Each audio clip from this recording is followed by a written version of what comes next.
Warning, this podcast definitely has spoilers, along with foul language. Don't say we didn't warn you.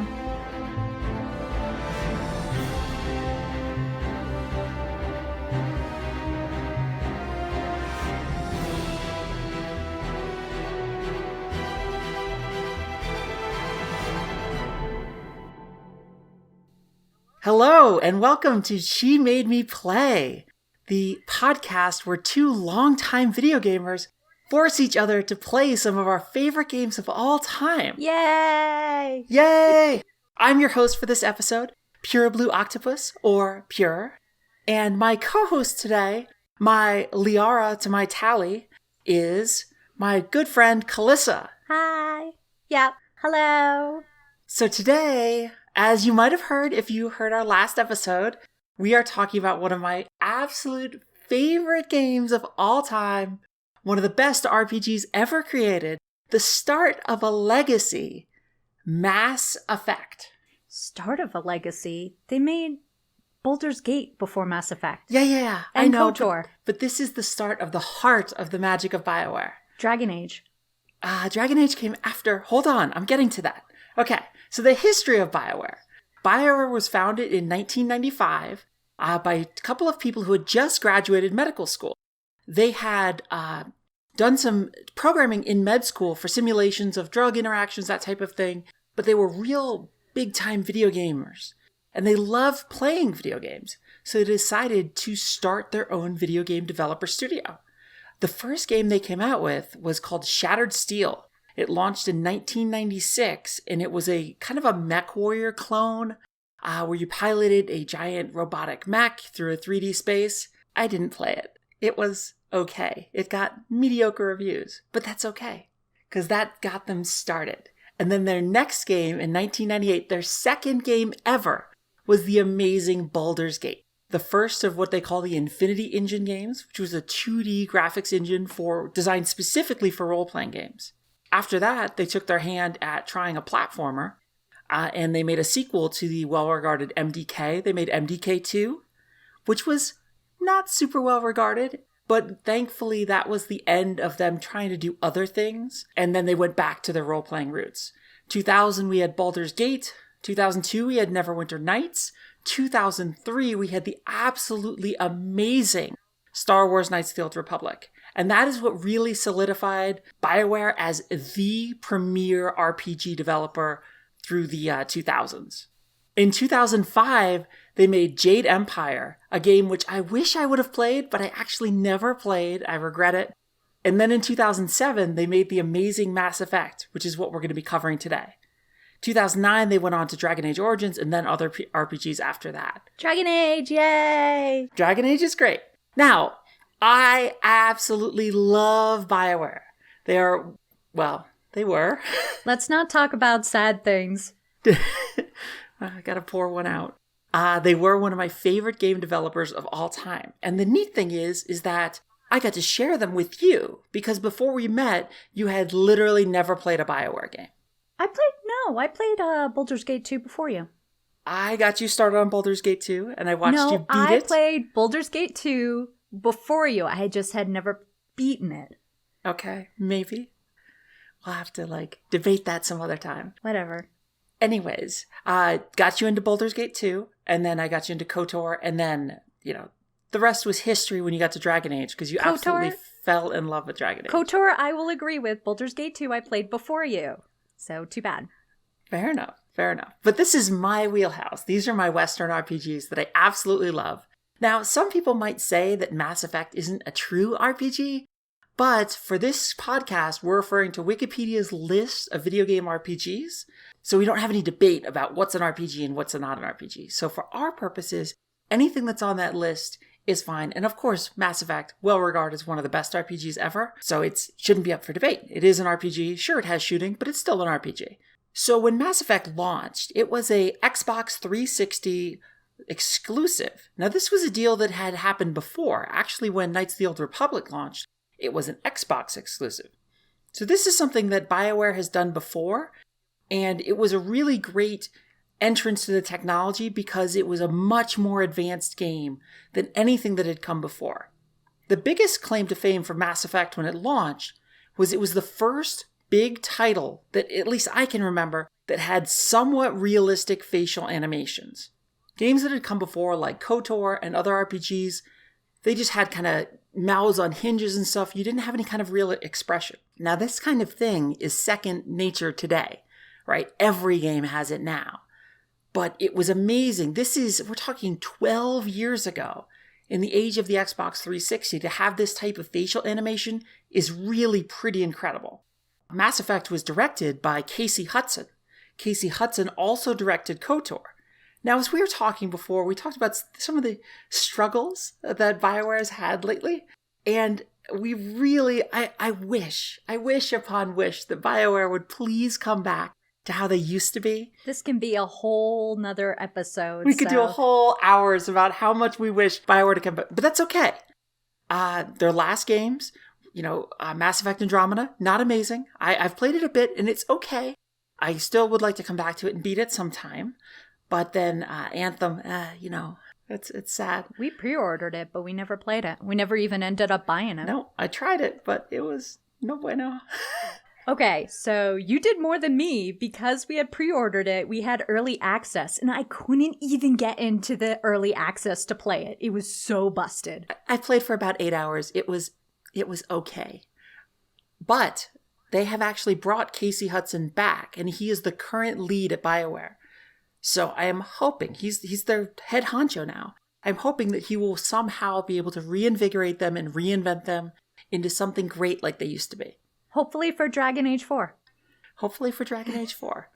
But for now, the old BioWare is gone. Now, you may think, well, why aren't you talking about all these other games on the list in this podcast? Well, we've both played almost everything they've ever made. So there's only going to be really the Mass Effect series that we're going to be covering in this podcast because they're my favorites that Kalisa hasn't played. Also, she's never played Baldur's Gate 1, so we'll probably cover that at some time as well. But so when Casey Hudson was making this game, he took a ton of inspiration from different sources. His key sources of inspiration for Mass Effect were Star Wars, Alien, Star Trek II specifically, Blade Runner, Starship Troopers. You can definitely see that Starship Troopers influence, and also Final Fantasy Spirits Within. So it has a really great atmosphere in the game that combines all those. It has a Metacritic score of 91 on the Xbox 360 and 89 on the PC. It was extremely well regarded. It received numerous awards. It was awarded Best RPG at the 2007 Spike Video Game Awards. I know that's not really glorious title, but it was also RPG of the Year at the 11th Annual Interactive Achievement Awards, won Best RPG of the Year from IGN, and New York Times selected Mass Effect as the Game of the Year. In 2008, IGN editors ranked the game number 1 on their list of top 25 Xbox 360 games. So definitely pretty good consensus on the quality of the game. So, Kalisa, what is your personal history with Mass Effect? What do you remember about the time it launched? And before meeting me, and then what have you heard over the years from me since then about Mass Effect? Well, first of all, I didn't really hear much about it when it launched due to the fact it was Xbox. At the time, I didn't own an Xbox. I mostly owned PlayStations and a PC. So if the game was on Xbox, I probably didn't play it. The only, 2 RPGs I played on Xbox was Eternal Sonata and Tales of Vesperia when it first came out. So when it came out, I didn't know much about it. I did dabble a little in, like I said, Baldur's Gate 2, so I know a little about BioWare, but I didn't play it enough to beat it at the time.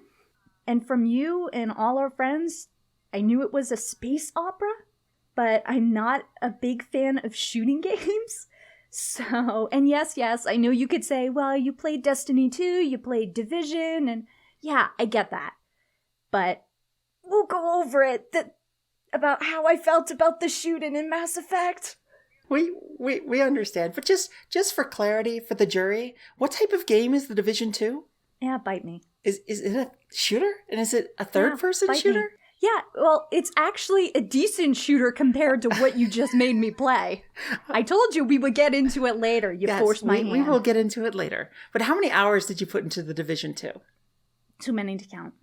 Like 120, something like that? I don't want to talk about that. Okay. So let's suffice to say you cannot claim to be a shooter newbie. No. Okay. I am not a shooter newbie. I rest my case. But in my defense, Division 2 was the first shooter game I actually played. And the only reason I gave it a try was because a bunch of people from our World of Warcraft guild were going to play, and they kind of forced my hand.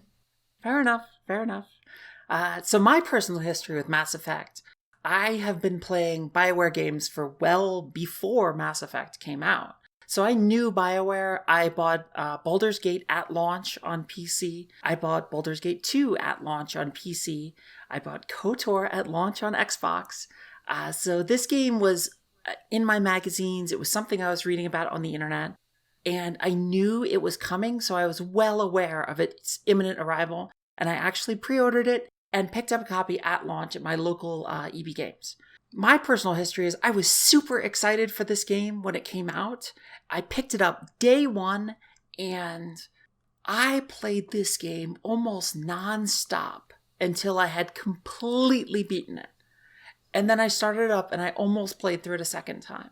I loved it so much. And you know, Kalisa, how rare it is for me to play a game again.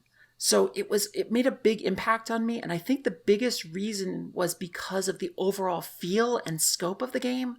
I had never played anything quite like it, and it brought back all those amazing memories of KOTOR, but in such a more complete package. Sadly, when I was playing it I was playing it for this podcast, I kept thinking, man, I wish I was playing Outer World. So that's actually what I was going to talk about here. Outer Worlds is a fantastic game that we've obviously been playing recently since it launched recently. Outer Worlds was developed by the team at Obsidian, who did not have any input onto Mass Effect, but they did make Fallout New Vegas not too long after Mass Effect came out, which was influenced by Mass Effect. But I would say that in Outer Worlds, they took the best of Fallout New Vegas and the best of Mass Effect and combined them. There are certain elements of the Outer Worlds which are right out of Mass Effect, including the squad-based combat. And I swear, I mean, the character selection screen is an obvious call out to Mass Effect. The first time anyone sees that in the Outer Worlds, they're like, oh my god, it's Mass Effect. So it has a lot of the same similarities in design from the ship and everything like that. So obviously, a lot of people paying homage to Mass Effect. And The Outer Worlds is a really good modern game with a very similar feel. So the first thing let's talk about the overall presentation to Mass Effect, because I think that's probably one of the things that's absolutely like the really strongest thing it has. It has a very great look and feel. All those different sci-fi inspirations I mentioned earlier, all kind of combined into one. You know, you take like a big sandwich, you add all these different layers, and it comes out to be much more delicious than the individual ingredient. That was kind of gross. You know me, I like a lot of stuff on my sandwich, like crunchy lettuce and stuff. I know you love lettuce. Yeah, keep going, I guess. She doesn't like anything green. It doesn't matter, keep going. So anyways, you've got this beautiful spaceship. You've got this amazing music. I mean, just the intro gave me friction. It gave me chills. Seeing that, humanity, has discovered this artifact and, people accelerate protons and people call it the Mass Effect. And you're like, oh, it's so great. It's so dramatic. I did not feel that. I can tell. So let's talk about the version we played. We both played the exact same version. We both played the PC version. But because I know that you're not really a great mouse shooter, we got a mod to play with a controller. And then, in addition, I did find a texture mod, which was super easy, one-click install, which redid a lot of the textures. And I have to say, with 4K, 60 frames per second, with the texture patch, it looked absolutely fantastic. Sometimes, there were moments of Mass Effect that didn't look amazing, but there were moments when it looked like it could have been released yesterday. What do you think about the overall presentation and look of the game? It was all right. I could definitely tell, though, with the, assuming it was the texture mod, whenever you would make a turn or walk by multiple characters, there would be some blur-like effects to it, which kind of looked weird. I also noticed that during animations, and my character had this really weird unibrow sometimes when she was speaking. I mean, I assume it was the texture mod because it was definitely not how I created her. I wanted my feisty redhead. I didn't want this weird, like, I can't even explain it. It just looked really weird, but it didn't always look that way, which was the funny part. I did not experience either of those issues. I don't know what you're talking about. As far as the quote unibrow thing, Shepard tends to have this scrunchy face, which she makes a lot. And that might have been the scrunchy face that somehow got misinterpreted as unibrow. But I thought the game looked absolutely fantastic. I had played it just a little bit when it had come out on Xbox backwards compatibility about 2 years ago. Just a couple hours, and it was fine. But it was the same as the 360 version. This one running at 4K, 60 frames per second on my PC looked absolutely fantastic, I thought. I was really impressed with the overall look and the presentation with the music and the dramatic camera angles and everything. I was totally sold on everything in the beginning, the overall look and feel. What I wasn't sold on was the combat. And I think that's what you're referring to when you talk about the differences between different shooters. The combat was not amazing. No, it wasn't. I mean, I'm pretty terrible at aiming. However, in even the Division 2, I play a sniper. Funny enough, in Skyrim, I play a sniper. I love playing, in the back, kind of focused, blast someone's head off. And the second I saw in Mass Effect, I'll be a soldier. I'll focus on snipers. So had a sniper rifle. I put all my points that I could in it. And even then, it feels like, one, the enemies always got to shoot me first for some freaking reason, even though I could see them. And two, even though I know 100%, I was pinpoint at their head and I would shoot and I would still miss them. And I don't even understand why. I mean, I was even using, the high auto assist, but my bullet would hit everything but their head. And it was just weird. So part of the problem comes in, and I think you probably noticed this, it comes into trying to integrate shooting mechanics into an RPG. There's a couple different ways companies have done this over the years, but in this game, and this is something that does change, it is often based on your stats. So especially in the start of the game, because for this podcast, we play the first 10 hours to get a feel so we can discuss it. In the beginning of the game, you're going to kind of suck at shooting. So your character's going to purposefully just not be accurate, because your character is still a low level. Now, as you put more points into Sniper Rifle, I'm betting that it got better, but it probably did not get back to where you're used to in something like The Division. But that being said, some of it may have been because of the mod we were using that was translating our controller into mouse inputs to the game, because the game had no native support for controllers. But in the mod's defense, I remember playing this on the Xbox 360, the original version, and it was terrible back then.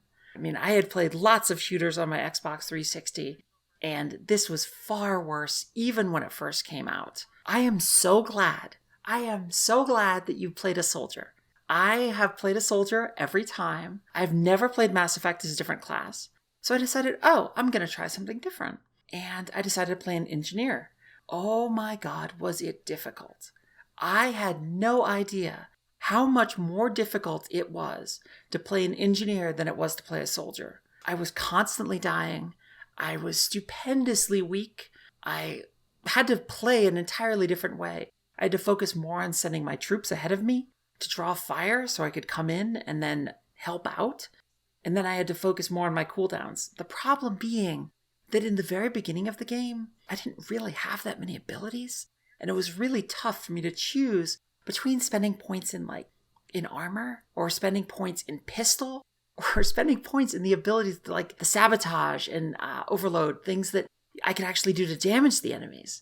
So it was really rough because I had pretty much nothing in anything, and I kept dying until I just started putting all my points into armor. And that helped a lot. I mean, it helped a tremendous amount, so I didn't just keep dying. But it was a rough go for me. I died more than I had in almost any game in recent memory, any kind of RPG game. Way more than in the Outer Worlds. And I wasn't aware of how bad the autosave system was. So there was one time when I got put back almost 45 minutes due to a combat death. Let's not talk about that, considering the fact I got a lot of freeze effects and bugs that made me have to reset my game. And it was like, oh shit, I hadn't, put me back 30, 45 minutes ago. So my 10 hours was probably a lot longer than 10 hours. Yeah, my 10 hours was probably about 12. I never had a single freeze. I definitely died quite a bit. Towards the end, it got a lot better. But there was one part, because the first thing I always do whenever I play Mass Effect is I got to go find my girl Liara.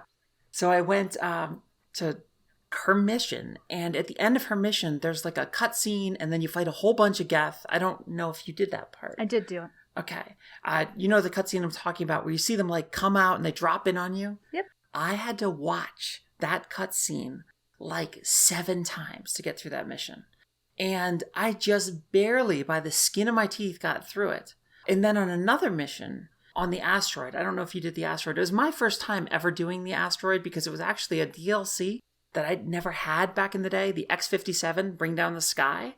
I don't know if you did that, but there was one part in there where you get ambushed by a bunch of Batari, and I actually had to turn down the difficulty. It was so hard because their rockets would one-shot my poor little engineer, and it was just really sad. So I had to turn it down, and then I turned it back up after I got through a couple more levels and got some more experience. So it was real rough in a lot of the combat, and that was something that was really unexpected to me. I did not expect the combat to be nearly as difficult. I had to be really tactical and use my abilities, use my squad mates, and poor Liara died far too much because she was weak like I was. But I still had a good time, even though it was more challenging than I would have liked. Now, we can't talk about the combat without talking about the Mako personal tank car thing. I hate that fucking thing. I hate the Mako. I have in my notes, fuck the Mako, what the hell is this shit Mako? Okay, first of all, the controls suck. Second of all, again with the whole enemies can start shooting me before the Mako can even get off a shot at them. I mean, I knew I was aiming at them and I was shooting at them, but I was not hitting them as they were blasting me. Oh, and I got frustrated. I was driving the Mako down this bridge and I got frustrated, so I kamikazed off the bridge a few times just for shits and giggles. Didn't help, but, made me feel a little better, I guess. But yeah, I hate the Mako. You are not alone. Everyone hates the Mako. It is generally regarded as the absolute worst part of this game. Oh no, I have a few worse parts in this game. The Mako was part of it. The Mako, nobody really liked the Mako. The funny thing is, from my perspective, is that thinking back to 12 years ago, I remember it being a lot worse. It was actually a lot better than I thought it was. And I didn't like it, but I didn't hate it. As far as the shooting, there's a couple of things which are really awkward about the way the Mako fires. And drives. It drives almost exactly like a Halo monkey. Warthog, which is I'm sure what they were going for. So anyone who has extensive experience with Halo like myself, we had no problem driving the Mako. The drive mechanics are absolutely identical. The way you use one stick to turn and the other stick to move in a direction. I was okay with that. I know how to play driving games. I've done it before. Well, but it still drove. The issue is that when you press up, it does not always go forward. It goes into the screen, whatever direction the camera's playing. And if the Mako is backwards, it'll go backwards. And that's a little confusing for some people who have not played it before. But it is the exact same mechanic as they used in Halo. It's not as well done as it was in Halo, but it's controllable. It's a little bouncy. It has a little I thought Commander Shepard was drunk every time she got in the Mako. Yeah, it's not the best. And as far as the shooting, so you have the reticle on the screen, but unfortunately it doesn't shoot at the reticle. It actually is trying to be more realistic, and it projects like a bullet from the cannon all the way to where the reticle is. So if the cannon's at a different angle, then it won't quite hit things in the line of sight. Yeah, but still, the enemies were able to shoot me before the reticle would even appear.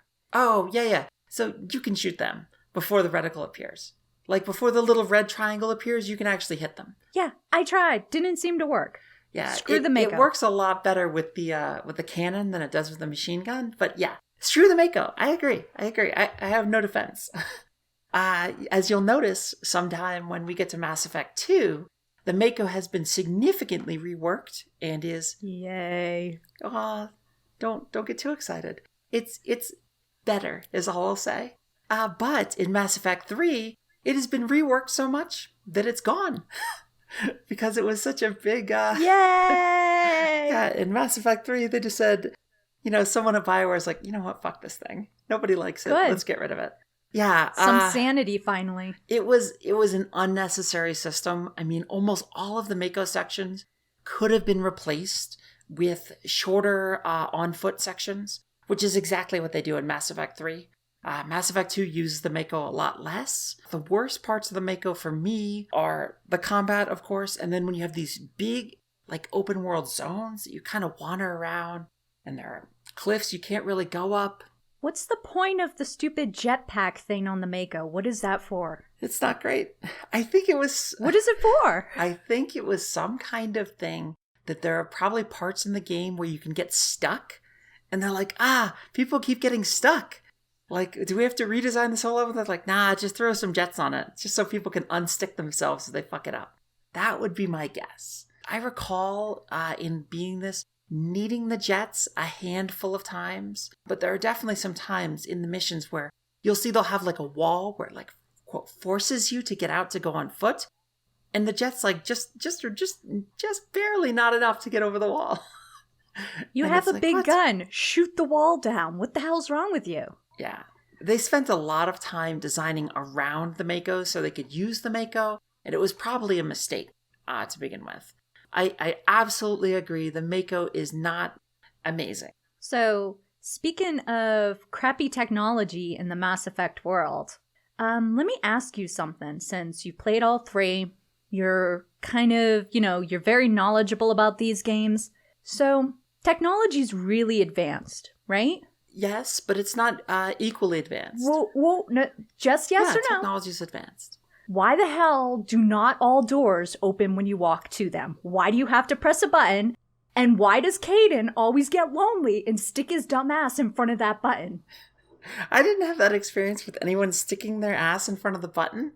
The door thing is a really, really super simple explanation. Lay it on. Because once I found out that not all doors need buttons, I'm like, oh my god, why didn't they just implement this in every single door?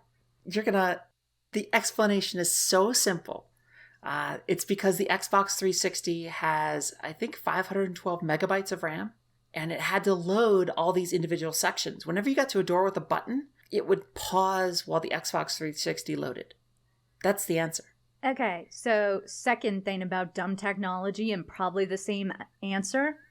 Elevators in this game were the bane of my existence. That is the exact same answer. Okay, so the elevators were too long in most cases. Even when they had little news broadcasts during the elevator, it only took up maybe half the elevator time. And I swear that talk to your companion button was obnoxious, as it's like, talk to your companion. I kept talking to my companions while I was in the elevator, and they didn't want to talk to me, so I don't know. Yeah, they will at times have things to say in the elevator, but you're absolutely right. That was 100% to reduce loading times, or to kind of mask them, rather. That's why the push-button doors on our computers, you'd go up to it, push it, it would open instantly. Whereas on the Xbox, it would often, take 10 or 15 seconds to open the door. These were all compromises that had to be done for the technology of the time. And unfortunately, it's really hard to get rid of those. It's really tough to redesign them. And there are mods. There are shorter elevator ride mods, which I didn't get because I didn't want to overwhelm us with mods or anything like that.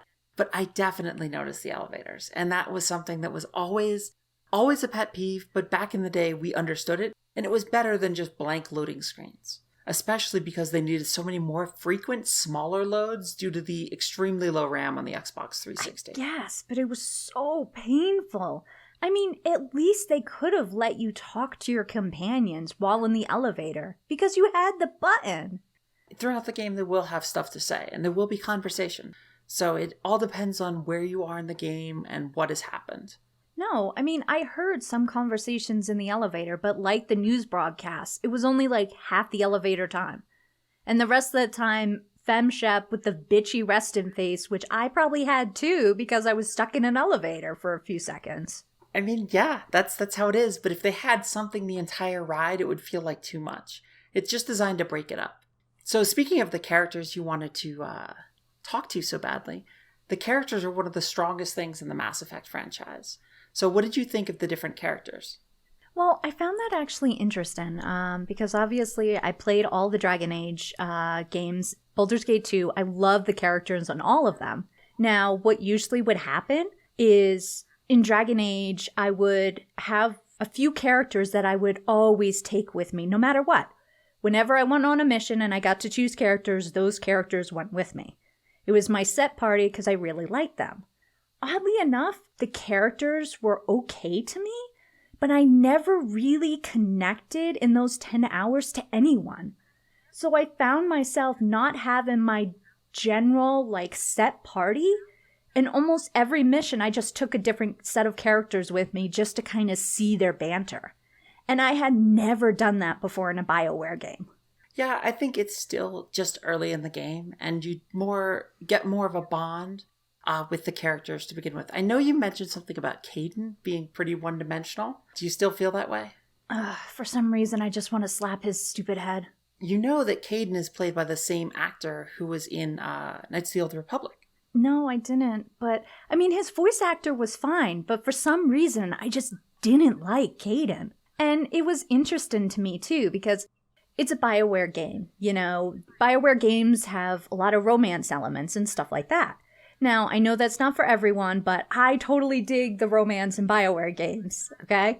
And I had to actually look it up, because when I collected all the party members, it's like, Caden, weird-looking alien dude, hot alien girl in a mask, and hot female human. It's like, I got Caden. What the hell's with that?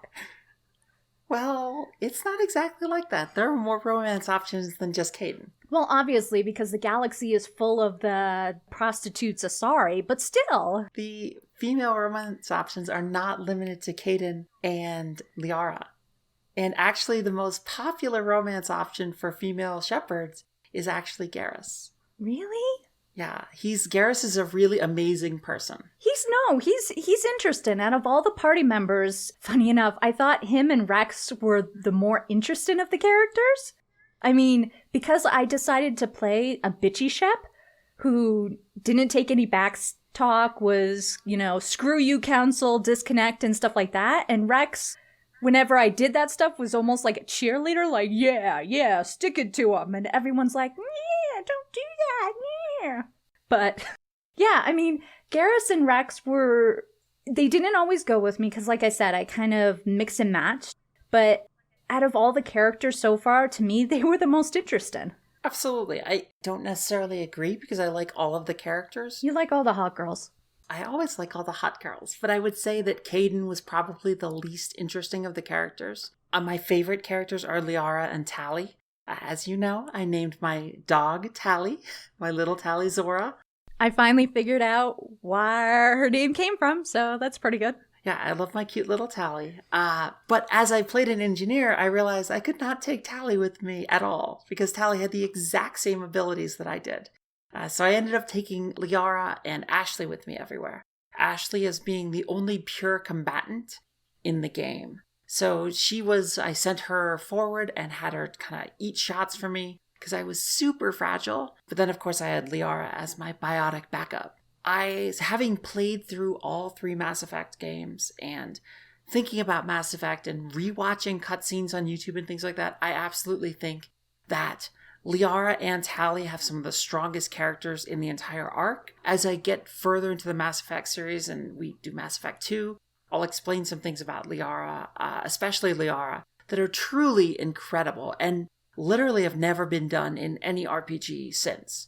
The depth of which these characters go through this series and the transformations they have are truly groundbreaking. As when you meet Liara, she's very smart and she's very educated, but she's also very kind of nerdy and bookish. But that changes pretty dramatically in the next couple of games. So it's really an incredible combination of characters. But you're right. I mean, in this introductory period, we probably didn't get enough to really get a great feel for the characters, but it's coming. So the other character in the game is the Normandy itself, the ship. What did you think of the feel of the ship, of the look of the ship, and how did you feel piloting the ship? It's tough when you say, how did you feel piloting? Because you just go to a map and you click buttons. So to me, there was no real piloting per se. When you talk about the Normandy, you have to talk about Joker. Absolutely. And I think Seth Green did a great job voicing him, which is hilarious because throughout the whole time, I'm like, wow, I really like Joker. He's really cool. You know, he has all these smart comments and he's funny. And then I decided to actually go talk to him and get to know him better. And then I'm like, wow, he's actually a dick. It crushed me a little. Now, granted, his backstory was interesting. I can understand why he's a jerk, but he wasn't a jerk until I actually decided to talk to him. Since then, our relationship was, okay, make the cracks on the comm. I'm not going to come see you, buddy. Just pilot the damn ship. He's not a jerk. It's obviously a defense mechanism, but he is very egotistical because he knows how good he is. So, yeah, I think he's probably the key character in the Normandy. What did you think about Dr. Chakwas and Navigator Presley, if you talked to them? No, I actually didn't really talk to them much. Well, you talked to the doctor a couple times. Did I? I don't think so. Oh, she didn't, talk to you when you came back from one of the missions, examining you and stuff like that? No. After you get hit by the beacon? Oh, maybe, but, I mean, I didn't really pay attention to her much, actually. Yeah, you'll find in the Mass Effect series, there's a lot of characters who are just kind of hanging out, and you can go deeper into their backstory if you like. Well, obviously I didn't like... I mean, I noticed when I left the ship, it's like, such and such is now in control of the Normandy. I'm like, okay, I don't know who the hell that is, because I never spoke to him. Whatever, good luck taking care of the ship. That's the Navigator Presley, Yeah, Presley that you just walk past every time. So what did you think about the design of the ship, how it looked on the inside? It looks fine. I mean, at first it was a little confusing trying to find where I needed to go. That little radial dial compass thing was kind of useless to me.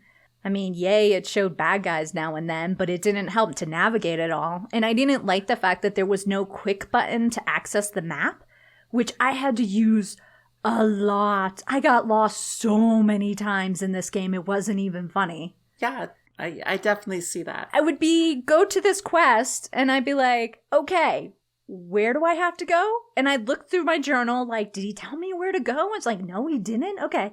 Look on the map. Okay, there's a button there. How do I get there? I have to take an elevator. But then wait, what's the elevator? Yeah. It was a little tough for me because I got lost tons, which on one planet, it wasn't that bad because I got lost and ended up killing these named things and picking up these things I didn't know what they were. And then I finally got back to the base camp and they're like, oh, do this quest. Oh, you got the item I want. Oh, do this quest. I finished all 5 quests because I got lost. Well, that's part of Mass Effect, is because it doesn't have a directed path and you can kind of do anything whenever you want. You can accidentally complete quests just wandering around. And then when you meet the quest givers, it's a really simple oh yeah, I've already done that. And then you get the reward. So that's, in my opinion, pretty good. But I understand the point of not knowing exactly where you are going. And just remember, this is their first game like this. This is very old. It's 12 years old. It's before a lot more modern games that had more direction and things like that. And it compares pretty well to KOTOR.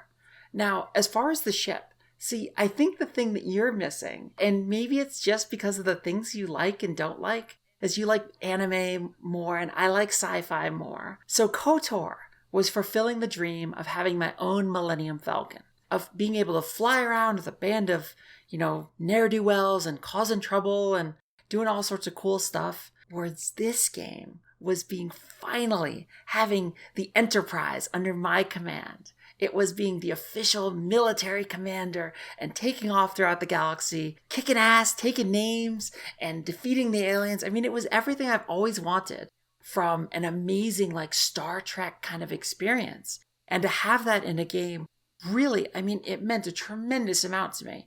And the overarching plot really nails it in that epic feel. Whereas KOTOR was really good, but it had a smaller feel than Mass Effect did. But this really had this amazing, epic everything. So where exactly did you go, and what did you think of the plot points that you went through? Wait, I should have wrote down better what planets I went to. I know I went to Therum, those weird creeper plant blowy uppy things. Yes.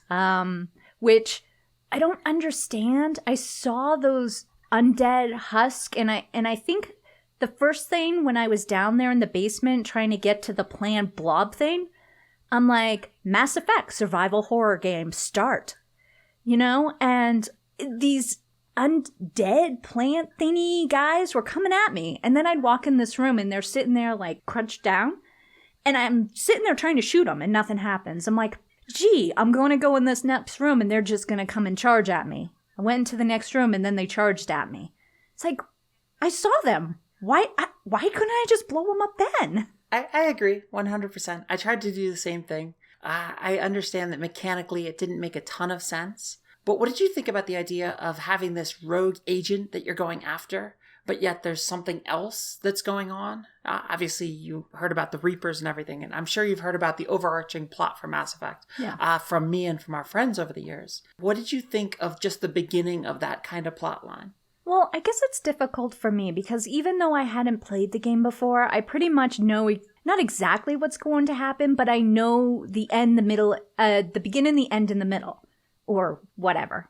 So I know what's going to happen. I know pretty much the plot-ish of all three games. Like, I know near the end of Mass Effect 1, you have to send one of your teammates, like Ashley or Caden, out to do this mission, and then you lose them for the rest of all three games. I know that already. So for me, going into an RPG like this, it's really difficult, I guess, for me to get so immersed in it because I know what's going to happen. And maybe that's the reason why I don't feel maybe so attached to the characters. I mean, I know I really like Outer World and things like that, but mostly I like more like fantasy Arcan, magic-y games. Despite all my complaints and my frustrations in this podcast so far, I could tell that it's a really good game. But it's really tough to play something and kind of get involved with it when you already know what's going to happen. You know, I kind of disagree because I've played a bunch of games a second time, and I know you've played a ton of games a second time. And just to get those dramatic moments again really gives you another insight, and you can get those same feelings again. Yeah, playing it second time yourself, I think, is a lot different than playing it for the first time and already knowing despite never playing it before. Yeah, I understand that. I just think that it definitely holds up. And I think that even though you know a lot of the main like arcs of the story, the details of the story are fascinating. And there are definitely things that I picked up this playthrough that I totally didn't get last playthrough. And you know, part of it is just because, remember I said I was an engineer and I kept fucking dying all the time? Well, my engineering ability gave me a lot of access to computer files that I couldn't get before. So I got a bunch of things handed to me that I had no clue about.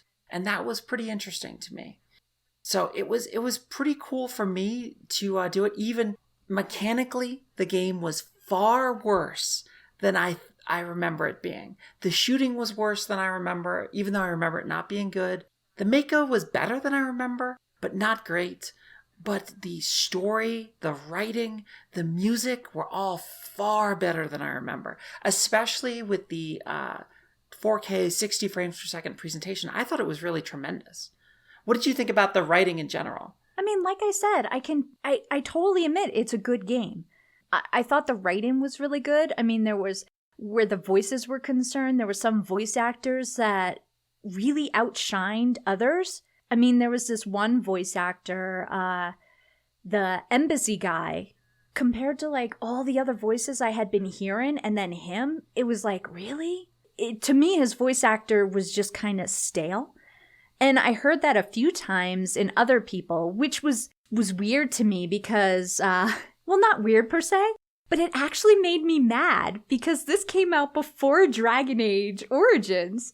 And every time FemShep spoke, I pictured the dumb look on my female warden as people are talking at her and she never spoke. I'm like, really? Really? Yeah, I mean, we talked about this when Dragon Age first came out, because we both, of course, played that at launch, and we were so disappointed, silent protagonist thing. I know it was a holdover from KOTOR, but if you think that they could do it for Mass Effect, why didn't they do it for Dragon Age? And it made absolutely no sense.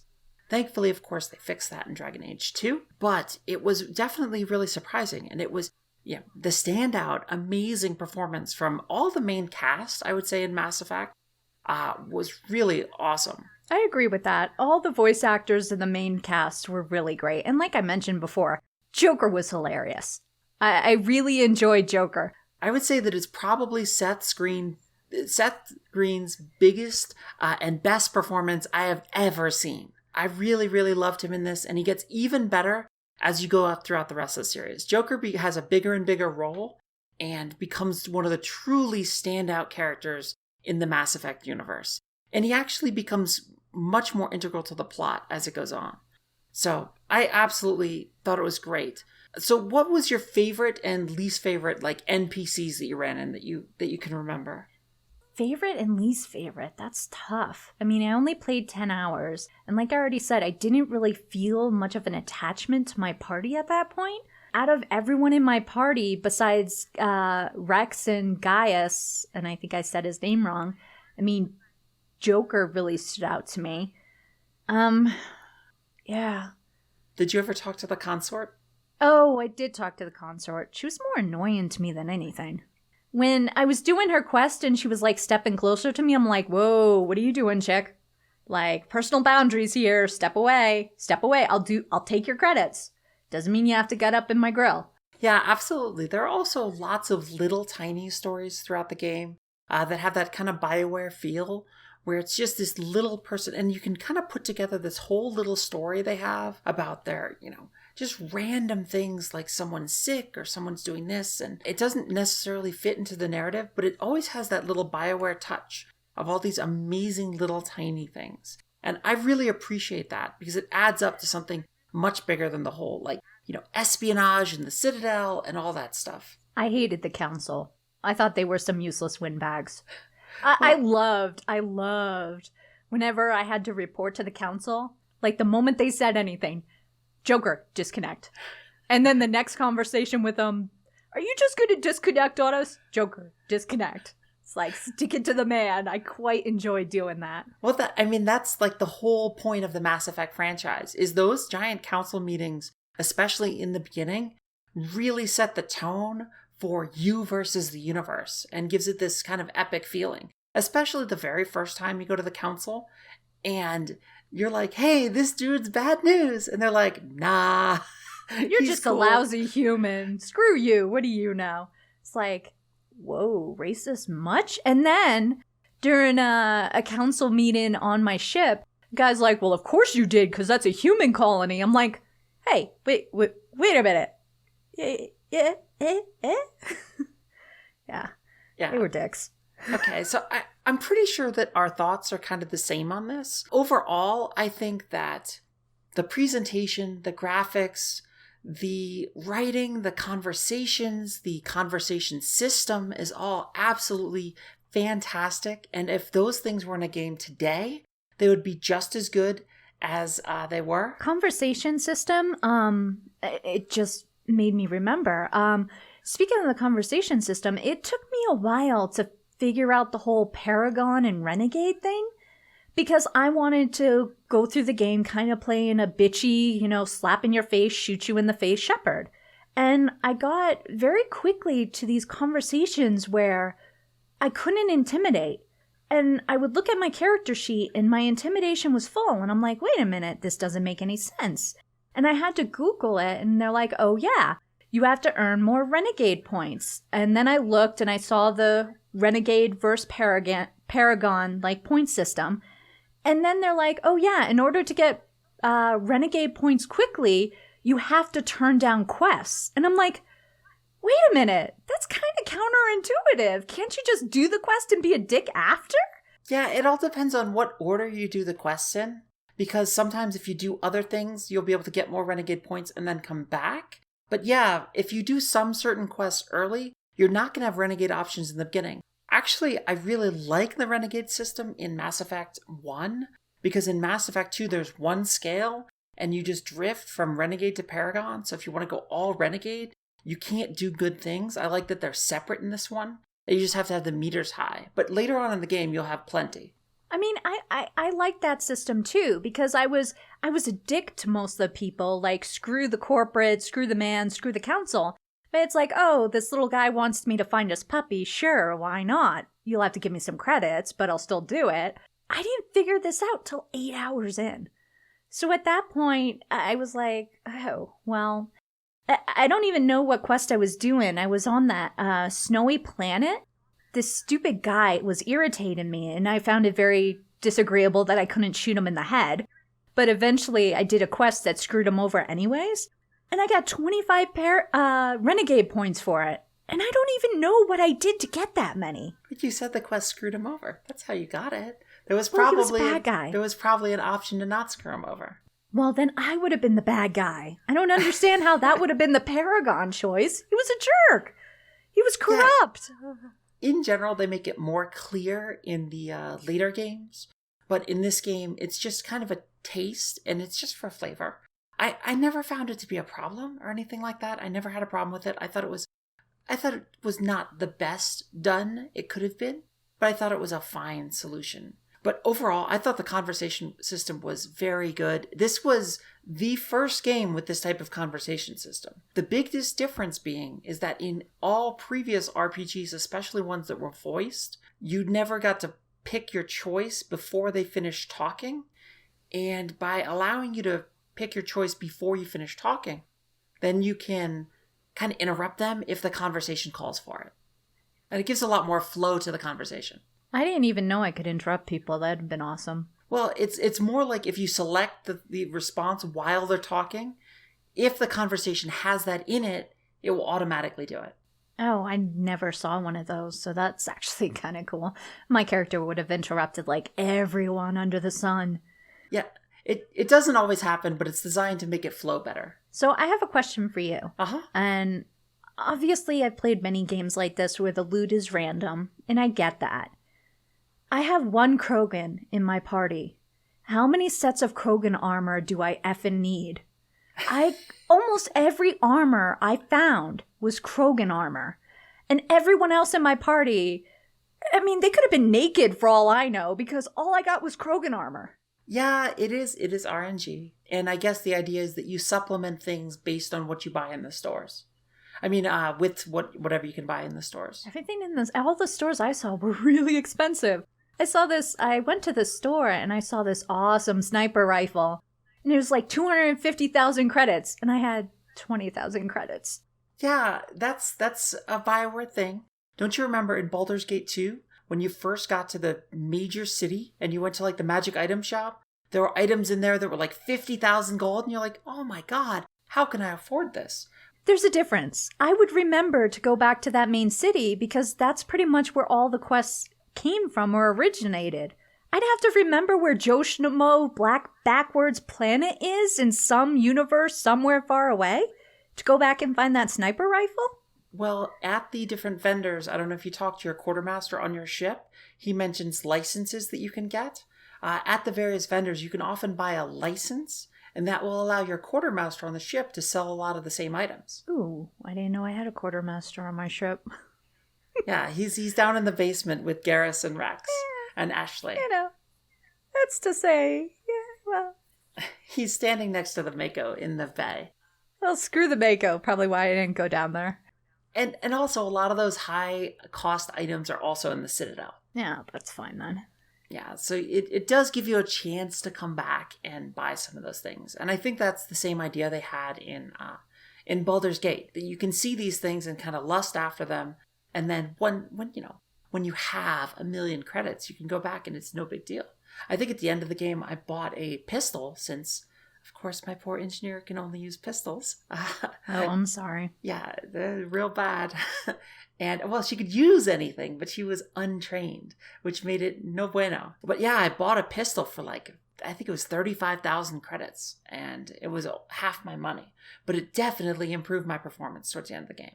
See, I guess no matter how much I complain about only getting Krogan armor, I was really lucky because I also only got sniper rifles. So me and Garrus were pimping the sniper rifles in the back where, and you mentioned about being the class you picked. I thought it was interesting being a soldier because it didn't really matter who I took with me. So I definitely could mix and match. I tried to make sure that I had, all three of the abilities with me at all times. So I guess the only one I didn't really take is Ashley? Yeah, you wouldn't really take Ashley with you as a soldier because she is also a soldier. Right. I had never taken Ashley with me before on any of my times, but she was with me the entire time this time. Again, one of the reasons I picked the engineer was so I could take her with me more because I didn't have a lot of experience hanging out with her. Oh, gotcha. Well, that makes sense then. Yeah, so overall, I think we're in pretty good alignment. I'll go first, telling you what I think about this game. I think this is still an absolutely fantastic game. Sure, the mechanics, not amazing. The shooting, not amazing. The Mako, not amazing. Okay? That's just what you have to deal with. The conversations, the writing, the atmosphere, the music, all absolutely amazing. I think anyone who's interested in action RPGs of any kind, Bioware fans, if you liked KOTOR, if you like the Outer Worlds, I would definitely suggest playing the original Mass Effect. See kind of where it all got started. I guess it all got started with KOTOR, but see where it got reinvented for the next generation systems at the time. And really is just an incredible overall experience that just gets better the longer you play it. I am actually going to finish this game. I know we have a pretty busy schedule of games to complete for this podcast, but in my free time, I will definitely finish Mass Effect before we start Mass Effect 2 for the podcast, because it is so much better than I remember it because of the better graphics on the 4K 60 frames per second, and it absolutely looks fantastic. It sounds fantastic. It has all that emotional weight. It does not play fantastic. But I can overlook that for all the good things that it does have. So I would heartily recommend this to anyone who is even slightly interested in role-playing or science fiction. So what's your probably less enthusiastic take on it? I'm not going to continue playing it. I was very happy at my 10 hours. Story-wise, I can tell it's a really good game. Characters, voice acting, really, really good. With the combat, the stupid elevators, the Mako, I just don't want to, I don't see myself continuing. To me, I'd rather just finish Outer World. Especially because I already know what's going to happen. I already know the end. I already know the plot. So I think I'm just going to say, I love Bioware games. If you love Bioware games and you like spacey shooting games, sure, give it a try. If you don't want to deal with an older generation game per se, play Outer Worlds instead. Absolutely. And I would agree with you.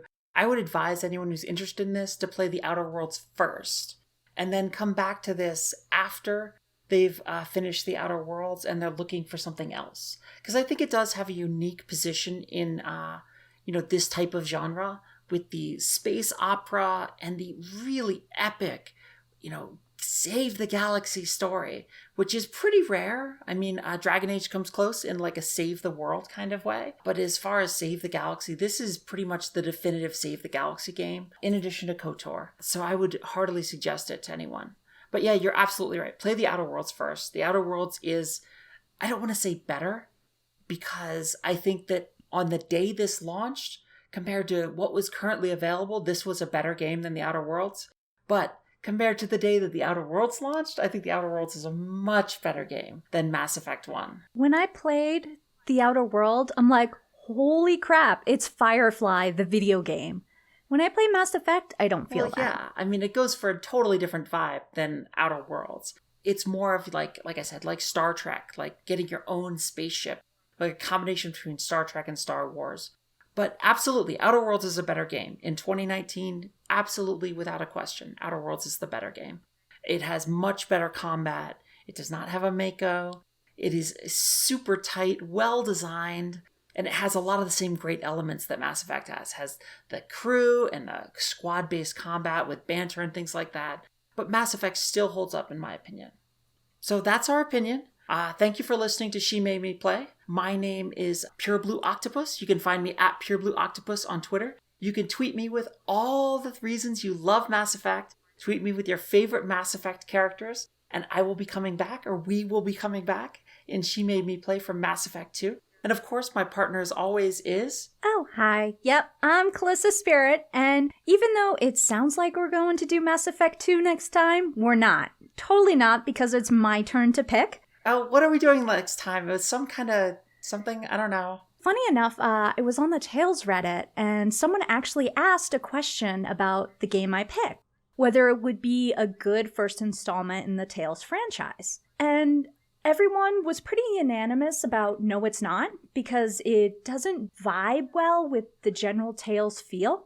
But I picked this game for us to play for a few reasons. One, protagonist is a girl, which I knew you would love. She's really an awesome, very strong girl. And it's kind of like an anti-hero kind of game. And I really love the story and the characters. So this week, we're going to play Tales of Berseria. I have never played a Tales game. I've heard you talk about them over the years, but I've never played it. But I will go into it with an open mind. At least it's not going to be like a million years old like the last one you had me play. Yeah, I'm sure you're already looking to buy like a schoolgirl outfit in the game or something. I may have been looked in at the DLC on Steam. So now that you guys know we're going to be playing Tales of Berseria next, you can tweet me your favorite Tales game and why at Kalisa Spirit, or you can email me at kalisaspirit@gmail.com. Also, feel free to tweet her how wrong she is about Mass Effect. Yeah, whatever. Anyways, this is Kalisa, and... This is Pure Blue Octopus, signing off. Thanks for listening to She Made Me Play. Have a great one. Bye-bye.